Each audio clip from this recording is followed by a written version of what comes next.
Ontario ਦੇ ਬਜ਼ੁਰਗ ਸੰਭਾਲ ਕੇਂਦਰਾਂ ਦੀ ਹੌਲਨਾਕ ਤਸਵੀਰ ਪੇਸ਼ ਕਰਦਿਆਂ ਕੈਨੇਡੀਅਨ ਫੌਜ ਨੇ ਦੋਸ਼ ਲਾਇਆ ਕਿ ਉਮਰ ਦੇ ਆਖਰੀ ਪੜਾਅ ਵਿੱਚ ਪੁੱਜ ਚੁੱਕੇ ਲਾਚਾਰ ਲੋਕਾਂ ਨਾਲ ਧੱਕੇਸ਼ਾਹੀ ਕੀਤੀ ਜਾਂਦੀ ਹੈ। ਨਸ਼ੇ ਦੀਆਂ ਗੋਲੀਆਂ ਦੇ ਕੇ ਚੁੱਪ ਕਰਵਾ ਦਿੱਤਾ ਜਾਂਦਾ ਹੈ ਅਤੇ ਇੱਥੋਂ ਤੱਕ ਕਿ ਰੱਜਵੀਂ ਰੋਟੀ ਵੀ ਨਹੀਂ ਦਿੱਤੀ ਜਾਂਦੀ। ਫੌਜ ਦੀ ਰਿਪੋਰਟ ਕਹਿੰਦੀ ਹੈ ਕਿ ਕਈ ਮਾਮਲਿਆਂ ਵਿੱਚ ਬਜ਼ੁਰਗਾਂ ਨੂੰ ਭੁੰਜੇ ਪੈਣ ਲਈ ਮਜਬੂਰ ਵੀ ਕੀਤਾ ਜਾਂਦਾ ਹੈ। ਫੌਜ ਵੱਲੋਂ ਪਿਕਰਿੰਗ, ਸਕਾਰਬਰੋ, ਇਟੋਬੀਕੋਕ, ਨਾਰਥ ਯਾਰਕ ਅਤੇ ਬਰੈਂਪਟਨ ਦੇ ਲੌਂਗ ਟਰਮ ਕੇਅਰ ਹੋਮਸ ਵਿਚਲੇ ਹਾਲਾਤ ਨੂੰ ਆਪਣੀ ਰਿਪੋਰਟ ਵਿੱਚ ਕਲਮਬੱਧ ਕੀਤਾ ਗਿਆ ਹੈ, ਜਿੱਥੇ ਕਾਕਰੋਚ, ਮੱਖੀਆਂ, ਸੜੇ ਹੋਏ ਖਾਣੇ ਦੀ ਬਦਬੂ ਅਤੇ ਹੋਰ ਪਤਾ ਨਹੀਂ ਕੀ ਵੇਖਣ ਨੂੰ ਮਿਲਿਆ। ਪਿਕਰਿੰਗ ਦੇ ਆਰਚਰਡ ਵਿਲਾ ਅਤੇ ਇਟੋਬੀਕੋਕ ਦੇ ਈਟਨਵਿਲ ਕੇਅਰ ਸੈਂਟਰ ਦੇ ਹਾਲਾਤ ਨੂੰ ਅਣਮਨੁੱਖੀ ਕਰਾਰ ਦਿੰਦਿਆਂ ਕਿਹਾ ਗਿਆ ਕਿ ਇੱਥੋਂ ਦੇ ਸਟਾਫ ਨੂੰ ਬਜ਼ੁਰਗਾਂ ਦੀ ਦੇਖਭਾਲ ਬਾਰੇ ਕੁਝ ਨਹੀਂ ਪਤਾ। ਆਰਚਰਡ ਵਿਲਾ ਵਿਖੇ ਇੱਕ ਬਜ਼ੁਰਗ ਦੀ ਗਲ ਵਿੱਚ ਬੁਰਕੀ ਫਸਣ ਕਾਰਨ ਮੌਤ ਹੋ ਗਈ ਕਿਉਂਕਿ ਉਸ ਨੂੰ ਮੰਜੇ ਤੋਂ ਖੜਾ ਕੀਤੇ ਬਗੈਰ ਹੀ ਖਾਣਾ ਖਵਾਇਆ ਜਾ ਰਿਹਾ ਸੀ। ਬੁਰਕੀ ਫਸਣ ਕਾਰਨ ਬਜ਼ੁਰਗ ਦਾ ਸਾਹ ਰੁਕ ਗਿਆ, ਪਰ ਸਟਾਫ ਨੂੰ ਅਜਿਹੇ ਹਾਲਾਤ ਨਾਲ ਨਜਿੱਠਣ ਬਾਰੇ ਕੋਈ ਸਿਖਲਾਈ ਪ੍ਰਾਪਤ ਨਹੀਂ ਸੀ। ਉਧਰ ਓਂਟਾਰੀਓ ਦੇ ਪ੍ਰੀਮੀਅਰ ਡਗ ਫੋਰਡ ਪੱਤਰਕਾਰਾਂ ਸਾਹਮਣੇ ਰਿਪੋਰਟ ਦਾ ਜ਼ਿਕਰ ਕਰਦਿਆਂ ਭਾਵੁਕ ਹੋ ਗਏ। ਉਹਨਾਂ ਕਿਹਾ ਕਿ ਪ੍ਰੀਮੀਅਰ ਵਜੋਂ ਆਪਣੇ ਕਾਰਜਕਾਲ ਦੌਰਾਨ ਸਭ ਤੋਂ ਔਖਾ ਕੰਮ ਬਜ਼ੁਰਗ ਸੰਭਾਲ ਕੇਂਦਰਾਂ ਦੀ ਰਿਪੋਰਟ ਪੜ੍ਹਨਾ ਰਿਹਾ। The reports they provided us were heartbreaking. They were horrific. It's shocking that this can happen here in Canada. It's gut-wrenching. And reading those reports was the hardest thing I've done as Premier, knowing that so much more needs to be done.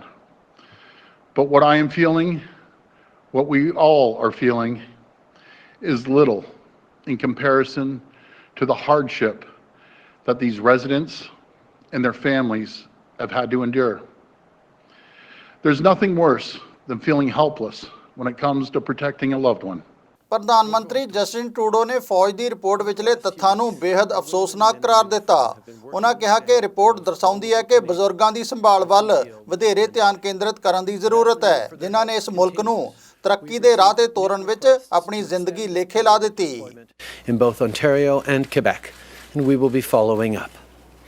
Members of the Canadian Armed Forces are doing an incredible job, just like always. They are serving with distinction for our grandparents, our parents, our elders.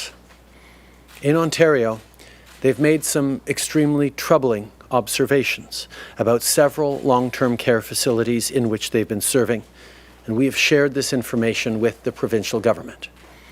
As I've said many times, we need to do a better job of caring for the people who built this country. The greatest generation saw us through World War II, and we need to be there to support them properly through this global crisis. ਚੇਤੇ ਰਹੇ ਕਿ ਬਜ਼ੁਰਗ ਸੰਭਾਲ ਕੇਂਦਰਾਂ ਦੀ ਬਦਤਰ ਹਾਲਤ ਬਾਰੇ ਸਭ ਤੋਂ ਪਹਿਲਾਂ ਗਲੋਬਲ ਨਿਊਜ਼ ਵੱਲੋਂ ਪ੍ਰਕਾਸ਼ਿਤ ਆਨਲਾਈਨ ਸਟੋਰੀ ਵਿੱਚ ਜ਼ਿਕਰ ਕੀਤਾ ਗਿਆ ਸੀ। ਫੌਜ ਦੀ ਇਸ ਰਿਪੋਰਟ ਨੇ ਸਿਰਫ ਓਂਟਾਰੀਓ ਹੀ ਨਹੀਂ ਸਗੋਂ ਪੂਰੇ ਕੈਨੇਡਾ ਦੇ ਬਜ਼ੁਰਗ ਸੰਭਾਲ ਕੇਂਦਰਾਂ ਤੇ ਸਵਾਲੀਆ ਨਿਸ਼ਾਨ ਲਾ ਦਿੱਤਾ ਹੈ।